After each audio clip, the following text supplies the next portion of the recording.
మనం ఒక బిల్డింగ్ కట్టేటప్పుడు గానీ, ఇల్లు గానీ, అపార్ట్మెంట్ కట్టేటప్పుడు మనం కొన్ని అపార్ట్మెంట్లు గానీ, కొంచెం స్థలం గానీ కార్పొరేషన్ కి తాకట్టు పెడతాం. మార్ట్గేజ్ మీకు అర్థం కాదు కాబట్టి నేను తాకట్టు అంటున్నా. ఈ తాకట్టు పెట్టిన ప్రాపర్టీ కార్పొరేషన్ కి ఏది తాకట్టు పెడతామో, మీరు బిల్డింగ్ అంతా కంప్లీట్ చేసి ప్లాన్ ప్రకారం ఏ ప్లాన్ ఉందో ఆ ప్లాన్ ప్రకారం మీరు కట్టుంటే ఆ తాకట్టు రిలీజ్ చేయాలి. ఆ తాకట్టు రిలీజ్ చేసేటప్పుడు మీకు ఆక్యుపెన్సీ సర్టిఫికేట్ అని ఒకటి ఇస్తారు. ఇతను ఎవరో చాలా మంచోడు, నేను డాష్ బోర్డ్ లో నుంచి డౌన్లోడ్ చేశాను. దీన్ని ఆక్యుపెన్సీ సర్టిఫికేట్ అంటాం. ఈ ఆక్యుపెన్సీ సర్టిఫికేట్ ఇచ్చినప్పుడు నువ్వు సరిగ్గా బిల్డింగ్ కట్టేవు అంటేనే ఈ ఆక్యుపెన్సీ ఓసీ సర్టిఫికేట్ అంటాం. ఆక్యుపెన్సీ సర్టిఫికేట్ ఇస్తారు. ఈ ఆక్యుపెన్సీ సర్టిఫికేట్ బేస్ చేసుకొని మీకు తాకట్టు పెట్టిన బిల్డింగ్లన్నీ కార్పొరేషన్ రిలీజ్ చేసేసి మీకు అమ్ముకునే దానికి అవకాశం ఇస్తుంది. ఈ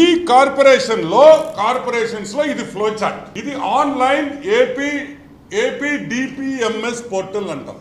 ఏపీ గవర్నమెంట్ పోర్టల్ కార్పొరేషన్ సంబంధించి ఈ ఏపీ పోర్టల్లో, ఈ డిపిఎంఎస్ పోర్టల్లో మీరు ఆన్లైన్ లో దీన్ని అప్లోడ్ చేయాలి. డాక్యుమెంట్స్ అని ఏ డాక్యుమెంట్స్ మీకు సంబంధించిన మీ అపార్ట్మెంట్ మీరు తాకట్టు పెట్టిన అన్ని కూడా దీంట్లో మీరు అప్లోడ్ చేస్తే ఇక్కడి నుంచి మీకు పర్మిషన్ వస్తుంది.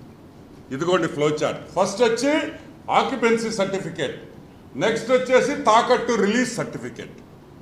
ఇది సిస్టమా బొక్క. మాకేం పని సిస్టంతో? పనే లేదు. మాకు అనుకుంటే మాకు డబ్బులు ఇస్తే మాకు క్యాష్ ఇస్తే నెల్లూరు కార్పొరేషన్ గానీ, ఆంధ్ర రాష్ట్రంలో ఏ కార్పొరేషన్ గానీ తాకట్టు అంతా రిలీజ్ చేసేస్తాం. డబ్బు కావాలి మాకు. ఎస్,